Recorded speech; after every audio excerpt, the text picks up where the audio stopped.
Welcome back. ಜೈಲಿನಲ್ಲಿ ದರ್ಶನ್ ಪಶ್ಚಾತ್ತಾಪ ಪಡ್ತಾ ಇದ್ದಾರಂತೆ ಪರಪ್ಪನಗರ ಕೇಂದ್ರ ಕಾರಾಗೃಹದಲ್ಲಿ.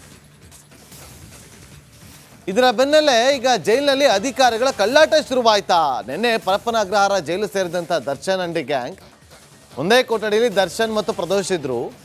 ಈಗ ಇನ್ನೊಂದು ಕೊಠಡಿಯಲ್ಲಿ ವಿನಯ್ ಮತ್ತು ಧನರಾಜ್ ಏನಿದ್ರಲ್ಲ, ಎಲ್ಲರನ್ನೂ ಕೂಡ ಒಂದೇ ಕೊಠಡಿಗೆ ಹಾಕೋದಕ್ಕೆ ಪ್ಲಾನಿಂಗ್ ಅನ್ನ ಮಾಡ್ಕೊಂಡಿದ್ದಾರೆ. ಆದರೆ ಇವತ್ತು ನಾಲ್ವರನ್ನು ಕೂಡ ಒಟ್ಟಿಗೆ ಬಿಡೋದಕ್ಕೆ ಸಿದ್ಧತೆಯನ್ನ ಮಾಡಿಕೊಂಡಿದ್ದಾರೆ. ಆ ಮೂಲಕ ಕಳ್ಳಾಟವನ್ನ ಶುರು ಮಾಡ್ತಾ ಇದ್ದಾರಾ ಜೈಲು ಅಧಿಕಾರಿಗಳು.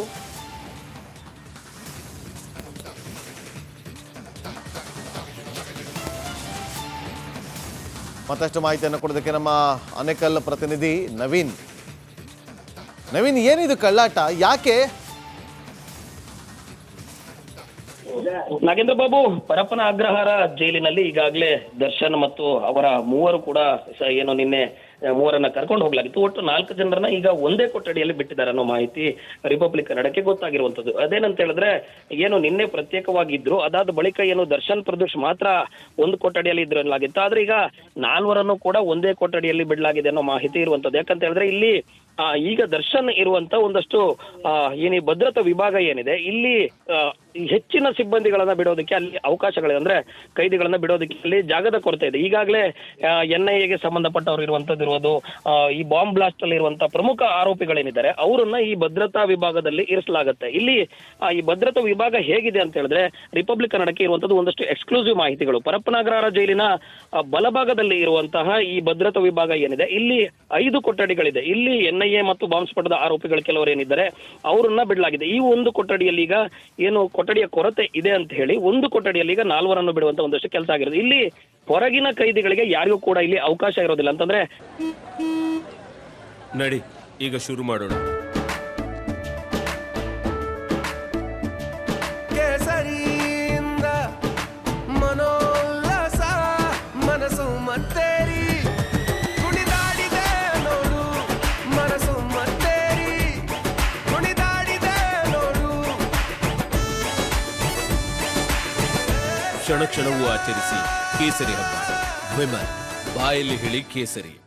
ಜೈಲಿನಲ್ಲಿ ಈಗ 5,000ಕ್ಕೂ ಹೆಚ್ಚು ಜನ ಕೈದಿಗಳೇನಿದ್ದಾರೆ ಪರಪ್ಪನಗ್ರಹಾರದಲ್ಲಿ, ಅವ್ರು ಯಾರು ಕೂಡ ಈ ಒಂದು ಭದ್ರತಾ ವಿಭಾಗದ ವ್ಯಾಪ್ತಿಗೆ ಬರೋದಕ್ಕೆ ಅಲ್ಲಿ ಅವಕಾಶ ಇರೋದಿಲ್ಲ. ಅವರೆಲ್ಲರೂ ಕೂಡ ಏನು ಜೈಲಿನ ವಿಭಾಗದ 3ನೇ ಸೆಕ್ಟರ್ ನಲ್ಲಿ ಏನು ಭದ್ರತಾ ವಿಭಾಗ ಬರುತ್ತೆ, ಆ ಒಂದು ಸೆಕ್ಟರ್ ಸುತ್ತಮುತ್ತ ಹೊರಭಾಗದಲ್ಲಷ್ಟೇ ಓಡಾಟಕ್ಕೆ ಒಂದು ವ್ಯವಸ್ಥೆ ಇರುತ್ತೆ. ಅಂದ್ರೆ ಬೇರೆ ಕೈದಿಗಳಿಗೆ ವ್ಯವಸ್ಥೆ ಇರುತ್ತೆ. ಅದನ್ನ ಹೊರತುಪಡಿಸಿದ್ರೆ ಇಲ್ಲಿ ಯಾರಿಗೂ ಕೂಡ ಈ ಒಂದು ಭದ್ರತಾ ವಿಭಾಗದ ಅಕ್ಕಪಕ್ಕದಲ್ಲಿ ಓಡಾಡಕ್ಕೆ ಅವಕಾಶ ಇರೋದಿಲ್ಲ. ಈ ಒಂದು ನಿಟ್ಟಿನಲ್ಲಿ ಕೂಡ ದರ್ಶನ್ ಮತ್ತೊಂದು ಅಪ್ಡೇಟ್ ಈಗ ಲಭ್ಯವಾಗ್ತಾ ಇದೆ. ಪೊಲೀಸ್ ಟ್ರೀಟ್ಮೆಂಟ್ಗೆ ಸೊರಗೋದ್ರ ಸಾರಥಿ, ಡೌಟೇ ಬೇಡ, ಖಂಡಿತ ಹೌದು.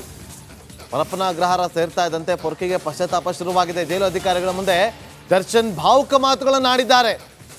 ಪರಪ್ಪನಗ್ರಹಾರ ಜೈಲಿನಲ್ಲಿ ಏಕುಗ್ಗಿ ಹೋಗಿರುವಂತ ದರ್ಶನ್ ಭಾವುಕ ನುಡಿಗಳನ್ನು ಆಡಿದ್ದಾರೆ. ಅಯ್ಯೋ ತಪ್ಪಾಗೋಯ್ತು, ನಾವು ಅಂದ್ಕೊಂಡಿಲ್ಲ ಹಿಂಗೆಲ್ಲ ಆಗುತ್ತೆ ಅಂತೇಳಿ. ಈಗೇನು ಬಂತು ಪ್ರಯೋಜನ? ನಾವು ಇದನ್ನ ಮಾಡಿದ್ರೆ ಮುಂದೆ ಏನಾಗಬಹುದು ಅಂತ ಆಗುತ್ತೆ ಅಂತೇಳಿ ಅವತ್ತೇ ಯೋಚನೆ ಮಾಡಿದ್ರೆ ಇಷ್ಟೆಲ್ಲ ಆಗ್ತಾ ಇರಲಿಲ್ಲ.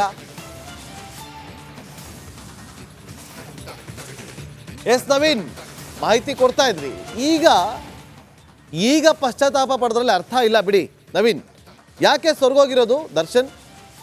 ನಾಗೇಂದ್ರ ಬಾಬು, ಏನಂತ ಹೇಳಿದ್ರೆ, ಈಗಾಗಲೇ ಈ ಒಂದು ರೇಣುಕಾಸ್ವಾಮಿ ಕೊಲೆ ಪ್ರಕರಣದಲ್ಲಿ ಕಳೆದ 12 ದಿನಗಳಿಂದ ದರ್ಶನ್ ನಿರಂತರವಾಗಿ ಪೊಲೀಸರು ಕೇಳುವ ಪ್ರಶ್ನೆಗಳಿಗೆ ಉತ್ತರ ಕೊಡುವಂತದ್ದು ಇರ್ಬೋದು, ಅವರ ಕೆಲವೊಂದು ದಾಖಲೆಗಳನ್ನ ಮುಂದಿಟ್ಕೊಂಡು ಸಾಕಷ್ಟು ವಿಚಾರಣೆಯನ್ನ ನಡೆಸಿದ್ರು. ಈ ಒಂದು ಪ್ರಕರಣದಲ್ಲಿ ದರ್ಶನ್ ಪೊಲೀಸ್ ಠಾಣೆಯಲ್ಲೇ ಕೂಡ ಸಾಕಷ್ಟು ಕುಗ್ಗಿ ಹೋಗಿದ್ರು ಅನ್ನೋ ಮಾಹಿತಿ ಇತ್ತು. ಜೊತೆಗೆ ನಿನ್ನೆ ಜೈಲಿಗೆ ಬಂದಾಗ, ಏನು ಪ್ರಾರಂಭಿಕವಾಗಿ ಜೈಲಿನ ಮುಖ್ಯ ದ್ವಾರದ ಬಳಿ ಬಂದಾಗ್ಲೇನೆ ತಲೆ ಕೆಳಗೆ ಹಾಕೊಂಡೆ ಒಳಗಡೆ ಹೋಗಿದ್ರು.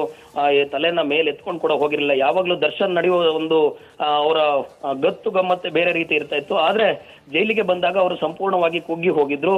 ಜೊತೆಗೆ ಒಳಗೆ ಅವರಲ್ಲಿ ಜೈಲಿನ ವೈದ್ಯಕೀಯ ಸಿಬ್ಬಂದಿ ಪ್ರಾರಂಭಿಕವಾಗಿ ಅವರ ಆರೋಗ್ಯವನ್ನ ತಪಾಸಣೆ ಮಾಡಿ ಒಳಗಡೆ ಕರೆದುಕೊಂಡು ಹೋಗುವಾಗ್ಲೂ ಅಷ್ಟೇ ಅಕ್ಕಪಕ್ಕದ ಬ್ಯಾರಕ್, ಅಂತಂದ್ರೆ ತುಂಬಾ ದೂರದಲ್ಲಿ ಸಾಕಷ್ಟು ಬೇರೆ ಬೇರೆ ಬ್ಯಾರಕ್ಗಳಿದ್ದು, ಅವು ಕೈದಿಗಳೆಲ್ಲರೂ ಕೂಡ ದರ್ಶನ್ ಡಿ ಬಾಸ್ ಜೈ ಅನ್ನೋ ಒಂದು ಕೂಗನ್ನು ಕೂಗಿದ್ರು ಸಹ ದರ್ಶನ್ ತಲೆ ಎತ್ತಿಯೂ ಕೂಡ ನೋಡದೆ ನೇರವಾಗಿ ಏನು ತನಗೆ ಕೊಡಲಾಗಿದ್ದ ಭದ್ರತೆ ವಿಭಾಗದ ಕೊಠಡಿಯತ್ತ ಏನು ಸಿಬ್ಬಂದಿಗಳು ಕರ್ಕೊಂಡು ಹೋಗಿದ್ರು ಅಲ್ಲಿಗೆ ಹೋಗಿದ್ರು. ಅಲ್ಲಿಗೆ ಹೋದ ಸಂದರ್ಭದಲ್ಲೂ ಅಷ್ಟೇ ಏನು ಜೈಲಿನ ಹಿರಿಯ ಅಧಿಕಾರಿಗಳು ಊಟ ಕೊಡೋದ ಸಮಯಕ್ಕೆ ಒಂದಷ್ಟು ಜನ ಹಿರಿಯ ಅಧಿಕಾರಿಗಳಲ್ಲಿ ಹೋಗಿರ್ತಾರೆ. ಆ ಒಂದು ಸಂದರ್ಭದಲ್ಲಿ ಸಾಕಷ್ಟು ನೋವಿನ ಮಾತುಗಳನ್ನ ಅವರ ಸಿಬ್ಬಂದಿಗಳ ಬಳಿ ಹೇಳ್ಕೊಂಡಿದ್ದಾರೆ. ಅದೇನಂತ ಹೇಳಿದ್ರೆ, ನಾನು ಈ ಒಂದು ಪ್ರಕರಣದಲ್ಲಿ Okay. ಸಾಕಷ್ಟು ನೊಂದು ಹೋಗಿದ್ದೇನೆ ಅನ್ನೋ ರೀತಿಯಲ್ಲಿ ಮಾತಾಡಿದ್ರು. ಜೊತೆಗೆ ಭಾವುಕವಾಗಿ ಒಂದಷ್ಟು ಮಾತಾಡಿದ್ದಾರೆ ಅನ್ನೋ ಮಾಹಿತಿ ರಿಪಬ್ಲಿಕ್ ಕನ್ನಡಕ್ಕೆ ಗೊತ್ತಾಗಿರುವಂತದ್ದು. Nagendra Babu. Okay, thank you Naveen, ನಿಮ್ಮೆಲ್ಲ ಮಾಹಿತಿಗಾಗಿ.